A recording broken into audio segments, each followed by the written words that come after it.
بسم الله الرحمن الرحيم الحمد لله رب العالمين وصلى الله وسلم على سيدنا محمد وعلى آله وصحبه الطيبين الطاهرين اللهم لا سهل إلا ما جعلته سهلا وأنت يا حي يا قيوم تجعل الحزن إذا شئت سهلا اللهم علمنا ما جهلنا وذكرنا ما نسينا وانفعنا بما علمتنا وزدنا علما. La louange est à Allah, le Seigneur des mondes, et que l'honneur et l'élévation en degrés soient accordés au prophète Muhammad sallallahu alayhi wa sallam. Nous demandons à Allah qu'il nous fasse apprendre ce que nous ignorons, qu'il nous fasse nous rappeler ce que nous avons oublié et qu'il nous augmente en connaissance. Et nous lui demandons de nous préserver de l'état des gens de l'enfer.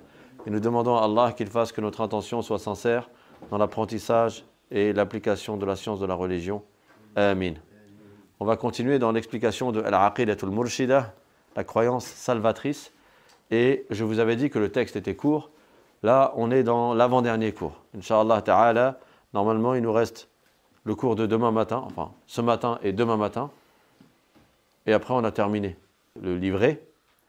Et du coup, les autres cours, jusqu'à la fin de cette session, jusqu'à dimanche, Inch'Allah, seront consacrés au chapitre des péchés du livre Sulamut Tawfiq. L'auteur, qu'Allah lui fasse miséricorde, a dit Mawjoudun qabla al-khalq. Mawjoudun qabla al-khalq, c'est-à-dire qu'Allah existe avant la création. Je vous ai dit depuis le début que l'auteur, il nous explique les attributs d'Allah Ta'ala avec ces mots. Il n'est pas juste en train de les énumérer un par un, comme quand on fait du par cœur, mais il est en train de te les expliquer de façon simple, avec des phrases qui parfois riment ou bien qui sont faciles à apprendre par cœur. Mawjoudun qabla al-khalqi, Allah existe avant la création. Le prophète sallallahu alayhi wa sallam a dit dans un hadith rapporté par Al-Bukhari et Ibn al-Jaroud et Al-Bayhaqi et d'autres encore Kana Allahu wa lam yakun shay'un ghayruh. C'est-à-dire Allah existe de toute éternité et rien d'autre que lui n'existe de toute éternité. Comprenez bien cette phrase. Allah existe sans début. Quand il dit de toute éternité, c'est-à-dire sans début. Kana Allahu. Le kana ici, ça veut dire qu'il est éternel, sans début. Kana Allahu wa lam yakun shay'un ghayruh. Il n'y a rien autre qu'Allah Ta'ala qui existe de toute éternité, qui existe sans début. Tout ce qui est autre qu'Allah est entré en existence. Ça veut dire que de toute éternité, il n'y avait pas d'eau. De toute éternité, il n'y avait pas de ciel, il n'y avait pas de terre, il n'y avait pas de trône, le arsh, il n'y avait pas de piédestal, le kursi, il n'y avait pas les astres, il n'y avait pas le soleil, il n'y avait pas les endroits, il n'y avait pas d'endroit, il n'y avait pas les directions, le haut, le bas, la droite, la gauche, le devant, le derrière, il n'y avait pas la lumière et l'obscurité. Allah Ta'ala dit dans le Coran qu'il a créé la lumière et les ténèbres. Alhamdulillahi alladhi khalaqa as-samawati wal arda wa ja'ala adh-dhulumati wan nur. Ça veut dire la louange est à Allah qui a créé les cieux et la terre et qui a créé les ténèbres et la lumière. Ça veut dire qu'il y avait un temps dans lequel existaient certaines créatures, parce que la lumière et l'obscurité ne sont pas les premières des créatures. On a dit, la première des créatures c'est l'eau, ensuite le trône, ensuite le qalam et ensuite la table préservée, Allahul Mahfouz. Donc il existait une époque dans laquelle il y avait déjà des corps, il y avait déjà des créatures, et dans laquelle il n'y avait pas encore la lumière et l'obscurité. Est-ce que tu peux t'imaginer un moment dans lequel il n'y avait ni lumière ni obscurité? Tu peux pas. Tu peux pas. Même quand tu essayes de fermer les yeux et d'imaginer le néant, d'imaginer rien, tu vas imaginer l'obscurité. Donc, il y a des créatures que tu ne peux même pas imaginer. Alors comment peut-on atteindre la réalité de Dieu par notre imagination? Comment peut-on imaginer Allah? C'est pas possible.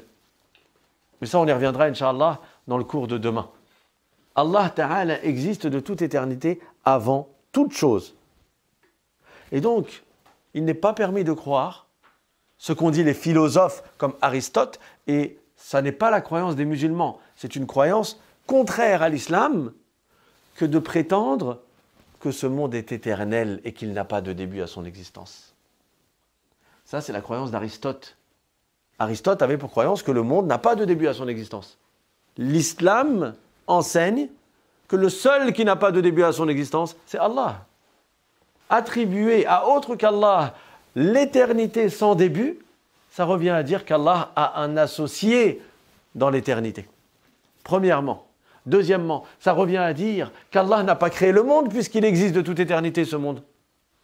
Ça revient à dire qu'Allah n'est pas le créateur de ce monde. Est-ce que c'est ça la croyance de l'islam? La ilaha illallah. Il n'y a pas d'autre Dieu qu'Allah. Certains savants l'ont expliqué en disant il n'y a pas de créateur hormis Allah. Ça veut dire Allah est le créateur de toutes choses. Et il y a des gens qui se sont réclamés de l'islam, qui se sont prétendus musulmans et que d'autres les considèrent comme de grands savants qui sont tombés dans cet égarement-là. Or, cet égarement est contraire à l'islam totalement et c'est de la mécréance. Il y a des pseudo-savants et un en particulier qui a prétendu, qui a suivi les philosophes à force de lire dans les livres des philosophes, même s'il avait beaucoup de science, même s'il avait une grande mémoire. À force de lire dans les livres des philosophes, il est tombé dans certains de leurs égarements, notamment dans le fait de dire que ce monde n'a pas de début à son existence. Et ça, c'est de la mécréance. Ça fait sortir de l'islam. Et la personne n'est pas exceptée du jugement d'être mécréant et d'être déclaré mécréant sous prétexte qu'il a une réputation ou qu'il est connu ou qu'il a beaucoup de connaissances. À partir du moment où il contredit le Coran, le hadith et l'unanimité des savants et même la raison. Le Coran, parce qu'Allah Ta'ala a dit « Huwa al-awwal » Allah est celui qui n'a pas de début à son existence. Pas autre qu'Allah. « Huwa al-awwal wal-akhir » Et le prophète a dit, comme on vient de le dire « Kana Allahu wa lam yakun shay'un ghayruh » Allah existe éternellement, sans début, et rien d'autre que lui n'existe sans début. D'accord, Missib ça? Allez, on se réveille. On se lève. Bismillah, on s'étire. On bouge les bras, les épaules, on soulève les talons. Et si tu veux, tu mets un peu d'eau et tu te rinces le visage avec. Bismillah. C'est bon pour tout le monde? Ni il n'est permis de croire que ce monde n'a pas de début par son genre et sa composition, ni il n'est permis de croire que ce monde n'a pas de début par son genre seulement. Parce que les philosophes anciens comme Aristote, ils ont dit « ce monde est éternel, il n'a pas de début par son genre et sa composition ». Et les pseudo-savants dont je parle, qui se sont égarés et qui ont égaré nombre de gens, ils ont modifié un peu et ils ont dit « ce monde n'a pas de début par son genre, mais sa composition a un début ». Les deux phrases sont des égarements. Badruddin az-Zarkashi, dans son livre, il a cité ces deux égarements et il a dit wa kaffarahumul muslimuna wa dallaluhum. Ça veut dire les musulmans les ont déclarés mécréants, ces deux groupes-là. Ceux qui disent que le monde n'a pas de début à son existence. Est-ce que c'est clair pour tout le monde? J'ai pas compris le genre. Par exemple, le genre humain est composé d'êtres humains. À partir du moment où il y a un être humain, il y a le genre humain. Dès qu'il y a eu Adam alayhi salam, il y a eu le genre humain. Donc en fait, le genre n'existe pas sans la composition. Mais il y en a qui sont partis dans la philosophie et dans les bêtises, et ils se sont mis à dire, non mais ce monde, il n'est pas éternel par sa composition. Mais c'est le genre du monde qui est éternel, mais pas sa composition. C'est stupide et ça ne veut rien dire. Je vais rentrer dans les détails. D'accord. Cet homme-là, qui a dit « le monde n'a pas de début à son existence » par son genre. Pourquoi il a dit ça? Parce qu'il a dit que Dieu il est assis sur le trône. Les savants ils lui ont dit « mais c'est de la mécréance ». Pourquoi? Parce que ta phrase implique l'une de deux choses. Soit tu es en train de dire que Allah a créé le trône, il existait sans le trône, et après il est parti s'asseoir dessus. Donc tu es en train de dire que Dieu, il a changé. Donc tu es en train de dire que Dieu, il est sujet au changement et c'est de la mécréance. Donc tu es un mécréant. Soit tu ne dis pas ça et donc tu es en train de dire que Dieu ne change pas mais que le trône, il est éternel avec Dieu. Pour que Dieu il soit assis sur le trône, ça veut dire que de toute éternité, Dieu est assis sur le trône. Donc le trône est éternel. Tu es en train d'attribuer à Dieu un associé dans l'éternité et ça aussi c'est de la mécréance. Donc ta phrase elle implique une de mes créances. Et là, il a essayé de s'en échapper. Et il a dit non, j'ai une troisième, moi. Et c'est de la mécréance aussi, en fait. Il a dit, le trône, il n'est pas éternel avec Dieu. Et Dieu, il n'a pas changé, de sorte à ne pas être assis sur le trône, puis il est assis sur le trône. Si c'est pas ça et c'est pas ça, c'est quoi? Il a dit, Dieu est assis sur le trône. Ce trône, il a un début. Mais avant ce trône, il y avait un autre trône. Et ce trône, il a un début, il n'est pas éternel. Mais avant ce trône, il y a un autre trône. Et le trône d'avant, il a un début, il n'est pas éternel. Mais avant, il y a un autre trône. Et ainsi de suite, sans début. Donc, le genre du trône est éternel, mais les composantes du trône, les différents trônes ont tous un début. Et donc, il a dit, le monde est éternel par son genre, mais pas par sa composition. Et ça, c'est du kufr aussi. Et ça n'a même pas de sens. C'est absurde. Est-ce que vous avez compris? Non.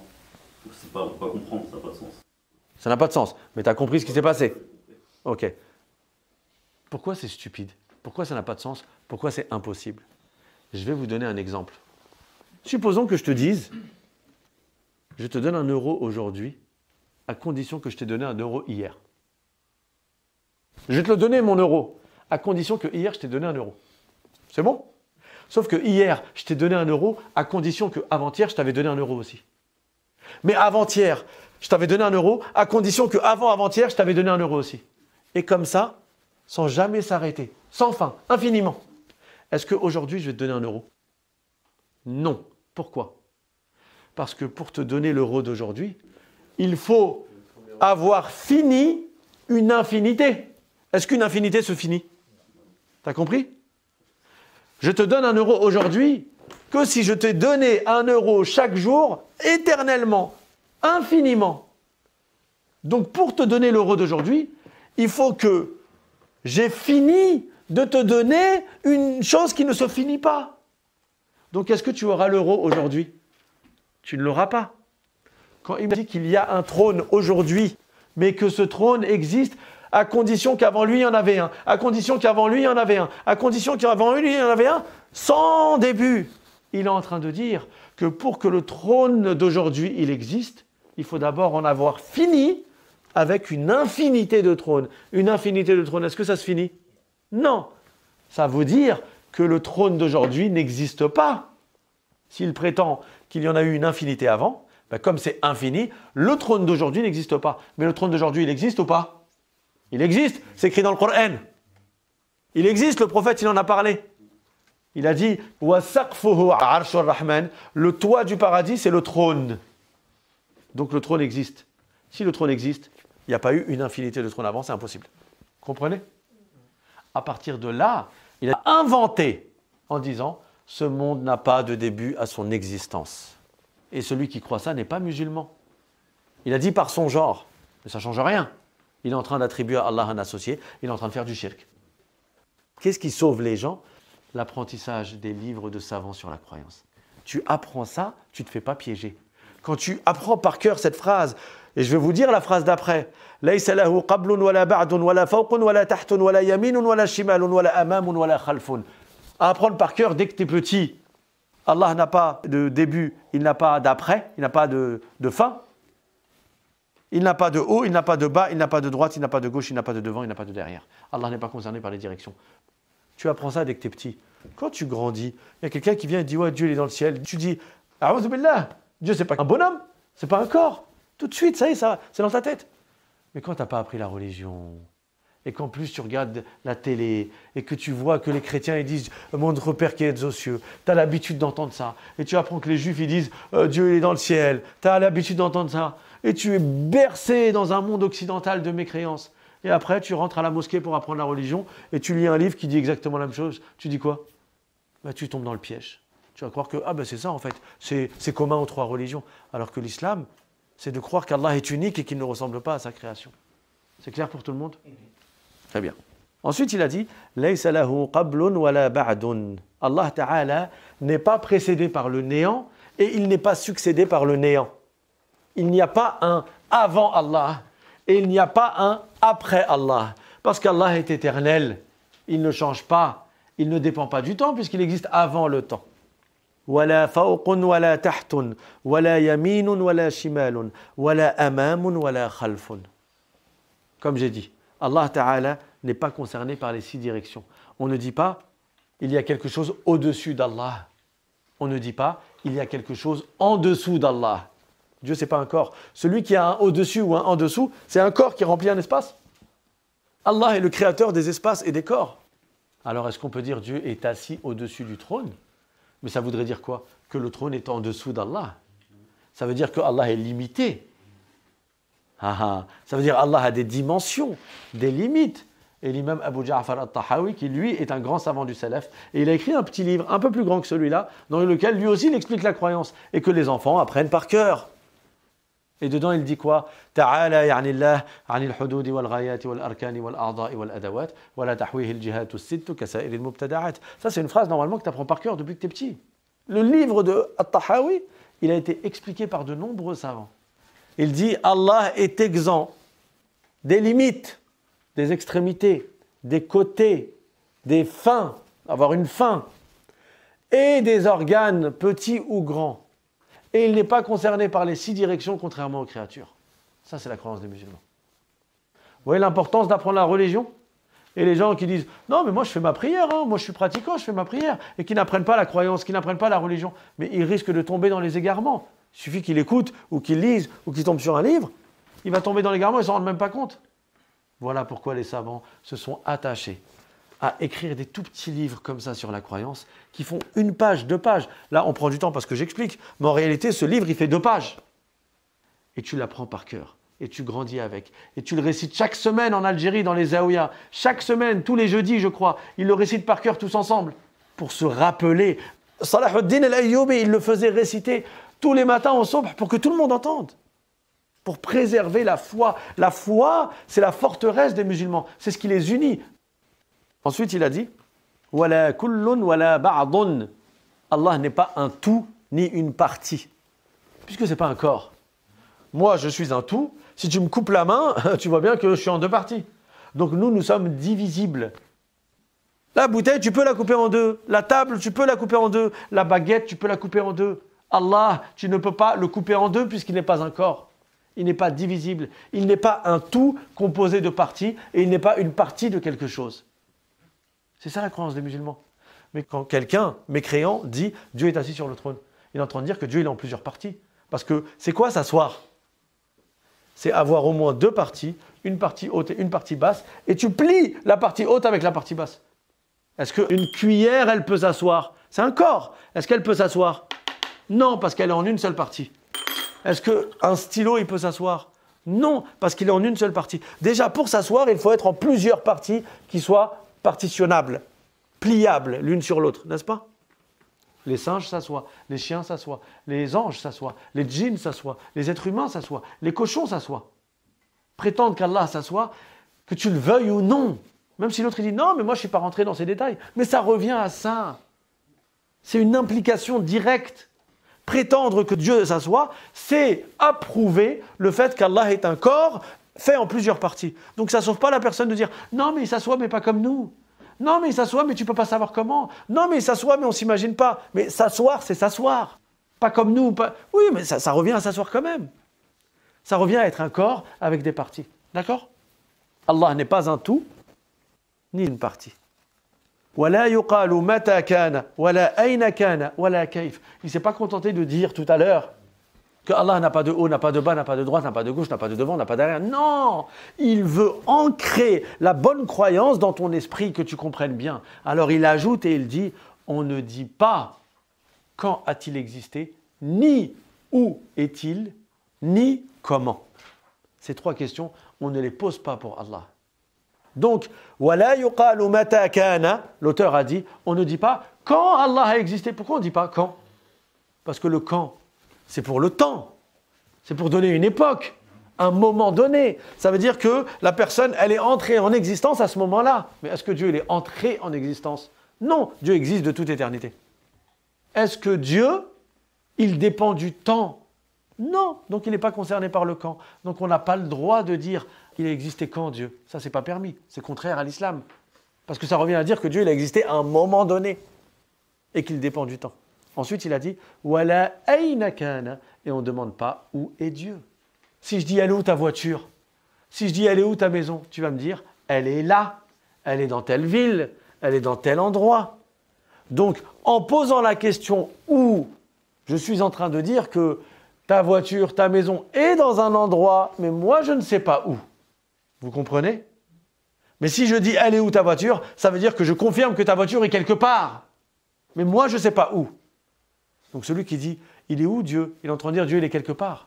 Donc, on n'a pas le droit de dire, il est où Dieu? Et on ne dit pas, je ne sais pas où est Dieu. Tout comme on ne dit pas, je ne sais pas quand Dieu a existé. Parce que quelqu'un qui dit, je ne sais pas quand Dieu a existé, il est en train de dire qu'il a existé à un moment donné. Et quand il dit, je ne sais pas où est Dieu, il est en train de dire que Dieu, il est quelque part, mais moi, je ne sais pas où.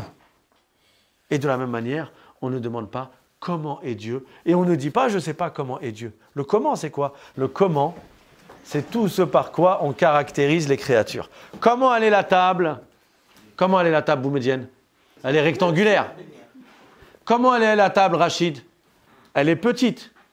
Comment elle est la table, Mohamed? Elle est en ferraille? On dirait ça, c'est du marbre. Comment il est le tapis? Ahmed, il est multicolore. Comment il est le tapis? Chakne? Il est rectangulaire.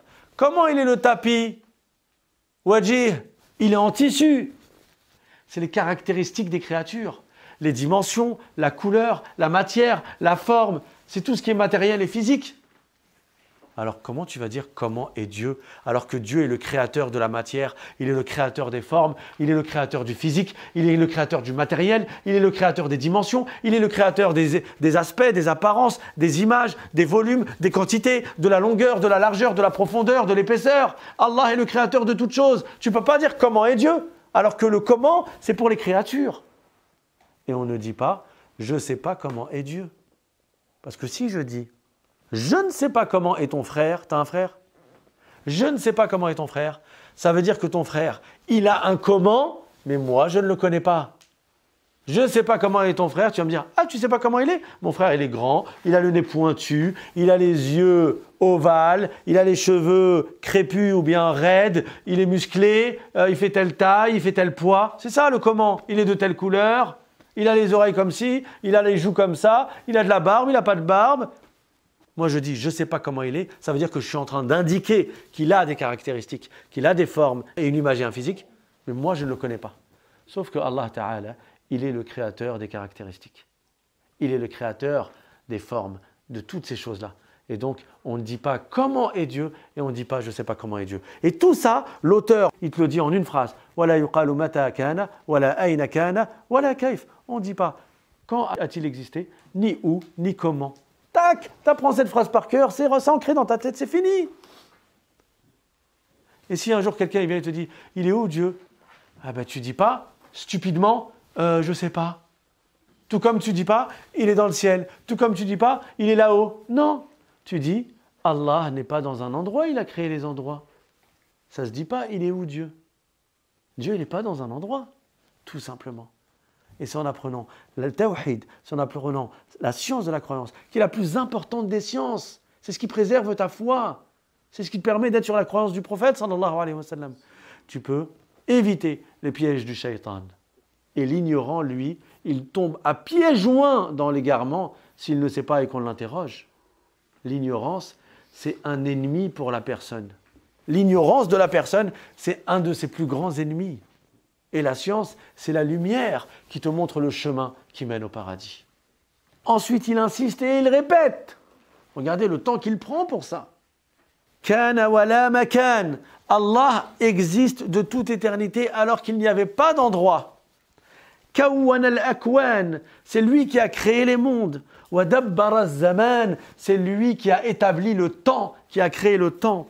La yataqayyadu biz-zaman. Allah ne dépend pas du temps. Wa la yatakhassasu bil-makan, et Allah n'est pas spécifié par l'endroit. Vous voyez, pourtant c'est un tout petit texte et quand même il prend le temps d'écrire plusieurs lignes sur le sujet. Ça montre l'importance. Et on le voit quand on écoute l'égarement de nombreux gens, même dans notre entourage. Et c'est là où on se réveille, on dit, mais combien ils vont à la mosquée et disent Dieu il est dans le ciel. Ils vont à la mosquée et disent Dieu il est assis sur le trône. Ce sont des grands égarements. Est-ce qu'Allah Ta'ala est assis sur le trône? Non. Est-ce qu'Allah Ta'ala est un corps ou bien il n'est pas un corps? Il n'est pas un corps.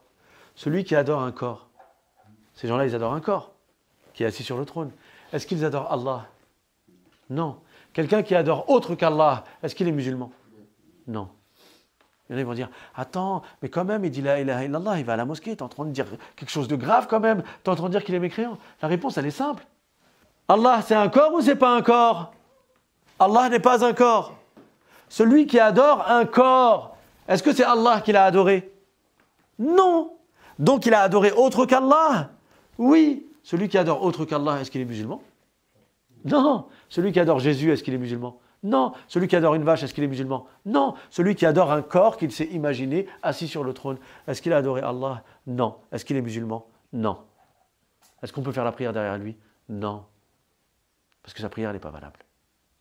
Et même s'ils sont nombreux, l'imam Al-Fudayl ibn Iyad, un grand savant, il a dit « La yaghurrannaka kathratul halikin » ne sois pas dupé par le grand nombre des égarés. Ne te dis pas « Oh là là, mais ils sont nombreux quand même, ils sont beaucoup à dire ça ». Ne te dupe pas, ne sois pas trompé par le fait qu'ils soient nombreux.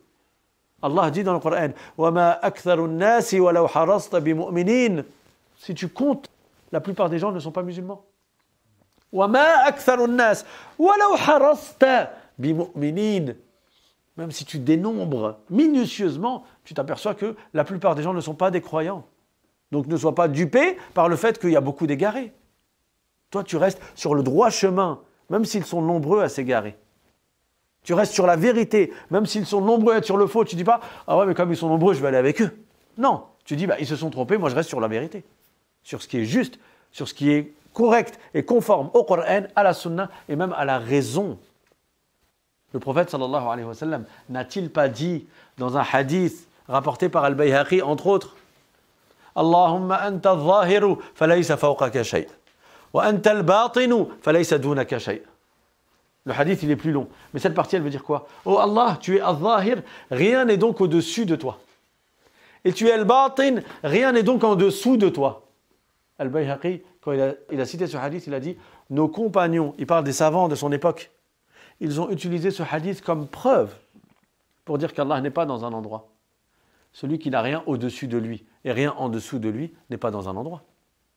Celui qui est dans un endroit, forcément il a des choses soit au-dessus de lui, soit en dessous de lui. Celui qui dit que Dieu est au-dessus du trône, il est en train de dire que Allah, il y a quelque chose en dessous de lui. Il y a le trône, il y a le monde, il y a les cieux, il y a la terre. Vous comprenez? Si tu es dans un endroit, forcément, il y a quelque chose au-dessus de toi, ou si tu es tout en haut, il y a quelque chose qui est en dessous de toi. Ou bien les deux, si tu es au milieu. À partir du moment où le prophète, sallallahu alayhi wa sallam, a dit « Rien n'est au-dessus d'Allah, rien n'est en dessous d'Allah », ça veut dire qu'Allah n'est pas dans un endroit. Parce qu'Allah n'est pas un corps. Donc il ne remplit pas un espace, il n'est pas un volume. C'est ça la croyance du musulman. C'est pas d'essayer de s'imaginer. Alors eux, ils vont te dire quoi? Ah, mais si tu dis qu'il n'est pas dans un endroit, tu es en train de dire qu'il n'existe pas. La réponse, elle est très simple. Tu lui dis, est-ce que Allah a créé toute chose? Il te dit oui. Tu lui dis, donc Allah a créé les endroits? Il te dit oui. S'il a créé toute chose, il a créé les endroits. S'il te dit non, il n'a pas créé les endroits, il est en train de dire qu'il n'a pas créé toute chose. Ça, c'est du shirk clair. C'est de la mécréance claire. Ça contredit le Coran. Allah dit, wa khalaqa kulla shay. Il a créé toute chose. Donc tu lui dis, je répète, est-ce que Dieu a créé toute chose? Il va te dire oui. Donc est-ce que Dieu a créé les endroits? Il va te dire oui. Tu lui dis, donc Allah existait avant les endroits? Il va te dire oui. Donc tu acceptes le fait qu'Allah existe avant les endroits, sans endroit. Tu n'es pas en train de dire que ça veut dire qu'Allah n'existait pas. Allah existe avant les endroits, quand il n'y avait pas d'endroit. Tu n'es pas en train de dire, ça veut dire qu'il était nulle part, ça veut dire qu'il n'existait pas. Non. Tu reconnais qu'il a créé les endroits et qu'avant de les avoir créés, il existait. Donc il existait sans endroit. Ah ben, après avoir créé les endroits, Allah ne change pas. Il existe toujours sans endroit. Point final. Le débat est réglé. Il peut te sortir 50 hadiths en te disant non mais le prophète il a dit ça, non mais l'imam Malik il a dit ça, non mais un tel a dit ça. Soit les hadiths qu'il cite sont faibles, soit les paroles qu'il attribue aux savants ne sont pas vraies, soit c'est des vrais hadiths et des vraies paroles de savants que lui il a mal traduits. Parce qu'il y a des mots en arabe qui sont utilisés tantôt pour indiquer l'élévation spatiale, mais tantôt pour indiquer l'élévation du degré, de l'éminence. Et quand le prophète a utilisé ces termes, ou bien les savants ont suivi le prophète dans l'utilisation de ces termes, c'était dans le sens que Dieu a l'éminence. C'est comme quand tu dis Allahu Akbar, ça ne veut pas dire que Dieu il est grand par la taille. C'est par l'éminence. Dieu est tout puissant. Dieu sait toutes choses. Eh bien, ces autres termes, quand ils disent Allahu al-Aliyu, al-Aliyu, ça ne veut pas dire, c'est un des noms de Dieu. Ça ne veut pas dire Dieu il est au-dessus. D'ailleurs, ils le traduisent par le très haut. Et c'est pour ça que jamais vous m'avez entendu utiliser cette traduction. Le très haut. Très haut de quoi? Alors celui qui comprend très haut dans le sens de l'éminence, ok, d'accord. Mais quand même, vaut mieux éviter cette traduction que d'autres vont comprendre en croyant qu'il est tout en haut. Et les autres termes, c'est pareil. Fawqa. Ils vont dire, ah, il y a écrit Fawqa, Dieu il a dit Fawqa, le prophète a dit Fawqa. Mais Fawqa, ça ne veut pas forcément dire au-dessus spatialement. Ça peut vouloir dire au-dessus par la domination. Ça veut dire Allah domine toute chose. Wa huwa al-qahiru fawqa ibadihi. Allah est celui qui domine ses esclaves. Ça ne veut pas dire qu'il est au-dessus de ses esclaves. Ala, ils te disent, ah, il y a écrit Ala, Ala, Ala al-Arsh, Ala, Ala, Ala, ça veut dire Dieu il est au-dessus, au-dessus, au-dessus. Ah bon? Et quand tu dis dans le verset du Coran, wa ala Allahi falyatawakkalil mu'minun, que les musulmans se fient à Allah. Il y a écrit ala Allah. Est-ce que ça veut dire ala? Ah, les musulmans ils sont au-dessus de Dieu? Non. Ala, ça dépend du contexte, la phrase. Quand ils veulent, ils prennent le mot et disent oh, le mot il veut dire ça, ça veut dire c'est ça veut dire la phrase elle veut dire ça. Prends le contexte en compte. D'accord? Ce sujet est très important. C'est pour ça que j'ai voulu que tout le monde soit là. C'est un sujet primordial, surtout à notre époque où l'égarement s'est propagé concernant ce sujet. Et ce n'est pas un égarement minime, ce n'est pas un égarement, mais que la personne elle est quand même croyante, quand même musulmane. Non, ça c'est un égarement qui fait que la personne, si elle croit à ces bêtises-là, elle adore autre que Dieu. Elle adore un corps. C'est bon pour tout le monde? Donc je répète la phrase qu'il a dit. Kana wala makan. Allah existe de toute éternité alors qu'il n'y avait pas d'endroit. Kawwan al-akwan. Il a créé l'univers, il a créé le monde. Wa dabbara az-zaman. Et il a établi le temps. Ça veut dire qu'il a créé le temps. La yataqayyadu biz-zaman. Il n'est pas concerné par le temps, il n'est pas limité dans le temps, il n'est pas assujetti au temps. Il ne dépend pas du temps. Wala yatakhassasu bil makan. Et il n'est pas spécifié par la localisation ou par l'endroit. C'est clair pour tout le monde? وآخر دعوانا أن الحمد لله رب العالمين وصلى الله وسلم على سيدنا محمد وعلى آله وصحبه الطيبين الطاهرين. Il nous reste un cours Inch'Allah et on aura fini ce petit livre. سبحان ربك رب العزة عما يصفون وسلام على المرسلين والحمد لله رب العالمين. بارك الله فيكم. Y a-t-il des questions? Dans une question-réponse, je ne sais plus, peut-être sur une vidéo sur comment faire les ablutions, tu avais dit après les ablutions, on regarde le ciel et on prononce la shahada.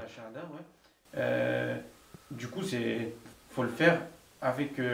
La croyance qu'Allah n'est pas dans le ciel, bien sûr. Ça ne veut pas dire qu'Allah est dans le ciel. Dans la prière, il t'est demandé de regarder par terre. Est-ce que tu te dis, ça veut dire qu'il est par terre? Tout simplement.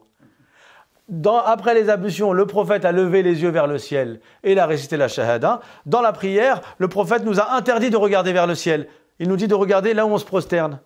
Dans la prière. Est-ce que ça veut dire que Allah il est là où tu te prosternes? Non. S'il a regardé vers le ciel, il y a une raison à cela. Allahu a'lam, je ne connais pas la raison. Mais le ciel, c'est de là où descend la miséricorde. C'est un endroit qui est béni. Jamais un péché n'a été commis dans le ciel. Parce que c'est les habitations des anges. Et les anges ne commettent pas de péché. Il y a peut-être plein de significations. Pareil, on lève les mains vers le ciel pour faire les doigts. Les savants, ils ont écrit dans leurs livres, pour répliquer aux mushabbiha, aux assimilationnistes, qui disent « Ah, mais n'est-ce pas que quand tu fais des doigts, tu lèves les mains vers le ciel, ça veut dire Dieu il est là-haut » Non. Et ils t'ont répliqué, les savants. Ils ont dit « Ah bon, et quand tu fais la prière, tu pries vers la Kaaba, ça veut dire que Dieu il est dans la Kaaba ?» C'est juste que la Kaaba, Dieu a voulu que ce soit la direction de ta prière. Et le ciel, Dieu a voulu que ce soit la direction de tes doigts. C'est tout. Parce que la miséricorde, la baraka, la subsistance, l'eau qui est la source de la subsistance. Sans eau, pas de vie. Il nous manque de qualificatifs pour signifier notre joie. L'eau, c'est la vie. Sans eau, pas de vie. C'est pas ça ce qu'il a dit? avec l'eau qui descend du ciel. Allah dit dans le Coran wa fis samaa'i rizqukum wa ma tu'adun. Dans le ciel, il y a votre subsistance. Parce que dans le ciel, il y a l'eau de la pluie qui tombe, suite à quoi la végétation pousse, les céréales, les graines, les fruits, les légumes. Les animaux, ils peuvent manger de l'herbe qui pousse. Les animaux, c'est aussi notre manger à nous. Tout ça, ça vient de la pluie. Tu vas dans une terre où il n'y a pas de pluie, il n'y a pas d'herbe, il n'y a pas de végétation. Les animaux ne peuvent pas manger. C'est la famine. Donc, tu invoques en levant les mains vers le ciel, c'est de là que descendent les bénédictions, c'est de là que descend la rahma, la miséricorde d'Allah. Ça ne veut pas dire que Dieu il habite le ciel, c'est les habitations des anges. Les anges, ils habitent le ciel. Celui qui dit qu'Allah il est dans le ciel, il est en train de dire qu'Allah il est avec les anges. Et il fait quoi du verset du Coran? Fala tadribu lillahi al-amthal, n'attribuez pas de semblable à Allah. Il fait quoi du verset du Coran? Laysa kamithlihi shay', Allah n'a pas de ressemblance avec ses créatures. Il fait quoi du verset du Coran? Qul huwallahu ahad, dit lui Allah est unique. Il fait quoi du verset du Coran? Wa lam yakul lahu kufuwan ahad, et Allah n'a pas d'équivalent, il n'a pas de semblable. Il fait quoi du verset du Coran? Hal ta'lamu lahu samiyya, lui connaîtrais-tu un pareil? S'il dit que Dieu il est dans le ciel, alors que le prophète a dit les cieux sont remplis d'anges. Attatis sama'u wa haqqa laha an ta'itta. ما في السماء موضع 4 أصابع إلا وفيه ملك قائم أو راكع أو ساجد. Le prophète a dit, sallallahu alayhi wa sallam, le ciel c'est comme tremblé, comme craquelé. Et comment serait-il autrement? Il n'y a pas dans les cieux l'espace de 4 doigts sans qu'il y ait un ange dedans en train de faire la prière. Soit il est debout, soit il est incliné, soit il est en prosternation. Et eux, ils vont dire, Dieu il est dans le ciel, il descend au premier ciel, le dernier tiers de la nuit. Il descend où au premier ciel? Dans l'espace de 4 doigts? Vous comprenez la stupidité de cette croyance? Et en plus, ils te disent, Dieu est assis sur le trône, qui est le plus grand des corps, le plus grand des corps. Donc proportionnellement, ils vont dire, Dieu il est immense. Et après, ils vont dire, Dieu il rapetissait pour entrer dans le premier ciel. Parce que les 7 cieux, comme le prophète l'a dit, ما السماوات السبع في جنب الكرسي إلا كحلقة في أرض فلاة وفضل العرش على الكرسي كفضل الفلاة على الحلقة. Les 7 cieux par rapport au piédestal, c'est comme un anneau dans un désert. Imagine un bracelet, une bague, dans le Sahara algérien. Tu ne le vois pas. Même quand tu es à côté, tu le cherches, tu ne le trouves pas. Tellement le Sahara, il est immense. Et le piédestal, El-Kursi, par rapport au trône, c'est comme un anneau dans un désert. Vous voyez comment on est minuscule à côté des cieux, qui sont minuscules à côté du piédestal, qui est minuscule à côté du trône. Et donc ils disent quoi? Que Dieu, il est assis sur le trône, donc un corps immense, déjà il lui attribue l'endroit, la limite, le corps, le fait d'être limité par le bas, par le trône, et plein d'autres caractéristiques humaines, ou caractéristiques des créatures, et après ils te disent, Dieu il descend au premier ciel. Ça veut dire quoi? Il rapetissait. Vous connaissez le film Chérie, j'ai rétréci les gosses? Ça c'est ancienne génération. Tous les jeunes, vous ne connaissez pas. C'était film star à l'époque des années 90. Chérie, j'ai rétréci les gosses. Vous connaissez pas? Après il y a Chérie, j'ai encore rétréci les gosses. Après il y a eu Chérie, j'ai agrandi le bébé. J'ai raté l'avion. Non, ça c'est autre chose. Bref, ils sont en train de dire quoi au final? Que Dieu il est immense comme le trône ou plus grand que le trône et qui descend dans le premier ciel qui est comme un anneau, qui est lui-même dans un désert, qui est lui-même comme un anneau dans un désert. Ça veut dire quoi? Que Dieu est rapetissait.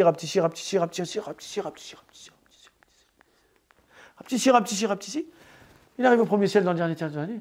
Et après, quand le dernier tiers de la nuit se termine, Dieu il remonte et il grandit pour redevenir. Et comme il y a plein de derniers tiers de la nuit dans le monde, ça veut dire Dieu il fait que ça. Il descend, il monte. Parce qu'en Algérie, c'est pas le même dernier tiers de la nuit qu'en Chine, c'est pas le même dernier tiers de la nuit qu'en Russie, c'est pas le même dernier tiers de la nuit qu'au Canada, qu'en Alaska, qu'au Mexique. Donc tous les derniers tiers de la nuit, d'après eux, Dieu il monte, il descend, il rapetissait, grandit. Et ça, ils vont te dire Dieu il est unique, il ne ressemble pas à ses créatures. C'est quoi cette croyance stupide? Et ils disent que c'est ça l'islam. Et ils veulent qu'on se mette dans les mêmes rangs de la prière avec eux, alors que eux, c'est ça qu'ils adorent. Une créature imaginaire qui grandit, qui rapetissait, qui monte, qui descend, qui rigole, qui se met en colère, qui a une main droite, qui a des yeux, qui a un visage, qui a un pied gauche. Et ils vont dire Dieu il est unique. Bah, eux, ils sont comme les chrétiens qui disent Dieu il est unique et après ils disent Dieu il a un fils. Ils sont comme les juifs qui disent Dieu est tout puissant et après ils disent Dieu il a eu besoin de se reposer le 7e jour. Ils se contredisent et la vérité ne se contredit pas. Ce qui se contredit, c'est le mensonge. Mais il y a un hadith du prophète sallallahu alayhi wa sallam où il a dit Inna Allah khalaqa Adam ala suratih. Et les savants ils ont expliqué, ils ont dit ça ne veut pas dire que Dieu il a une image et que l'homme il ressemble à Dieu, puisque Dieu ne ressemble pas à ses créatures. Donc il y a eu plusieurs explications. Et une des explications qui sont connues et qui est toute simple à comprendre en fait, c'est qu'un jour il y a un homme, il a frappé un autre homme. Il l'a frappé au visage. Et le prophète sallallahu alayhi wa sallam a dit ne le frappe pas au visage. Allah a créé Adam à son image. À l'image de qui? De cet homme. Il y a une autre explication qui dit Allah a créé Adam à son image, c'est-à-dire à l'image d'Adam. Ça veut dire Adam, il n'a pas été créé bébé et après il a grandi comme nous. Non, il a été créé adulte. Donc Allah Ta'ala a créé Adam tel qu'il est dans son image, sa vraie apparence d'adulte. Ça c'est une autre explication. Et troisième explication, qui est un peu plus subtile, c'est Allah Ta'ala a créé Adam à l'image qu'Allah honore. Il y a un roi chrétien, il a fait un débat avec un savant musulman. Et il a dit, même dans ton Coran, c'est écrit que Jésus, c'est l'âme de Dieu. Et après, il cite un verset du Coran, wa ruhum minh, parce qu'il a pris littéralement la phrase. Alors, ce savant, il lui a dit, mais Allah Ta'ala, il dit dans le Coran, dans Surat al-Jathiyah, wa sakhara lakum ma fi as-samawati wa ma fi al-ardi jami'an minha. Parce que wa ruhun minh, et son âme, il y a le terme min. Min, l'autre il a compris directement, ça veut dire que son âme elle provient de Dieu. Donc il est en train de dire, bah, même chez vous, voilà, j'ai une preuve contre vous. C'est un roi chrétien qui a débattu avec un savant musulman. Il a dit, j'ai une preuve contre vous, comme quoi l'âme de Isa, elle provient de Dieu. Alors il lui a dit, mais il y a un autre verset qui dit, wa sakhara lakum ma fi as-samawati wa ma fi al-ardi jami'an minhu. Allah Ta'ala a mis à votre disposition. Il a asservi pour vous tout ce qui est dans la terre et dans le ciel. Jami'an minhu. Est-ce qu'on va dire que tout ce qui est sur terre et dans le ciel, ça provient de Dieu, comme si Dieu c'était un corps et il y a quelque chose qui s'était détaché de lui? Non. Tout comme là, ça s'interprète, ça veut dire que c'est par la création d'Allah. Wa ruhum minh, ça veut dire que c'est une âme qui est créée et honorée par Allah. C'est ça le sens de ces versets-là. Vous entendez le chant des oiseaux? C'est un téléphone? Non, c'est les oiseaux dehors. Machallah, ça veut dire que le soleil s'est bien levé et vous êtes prêts pour le sport? Non. C'est ton téléphone?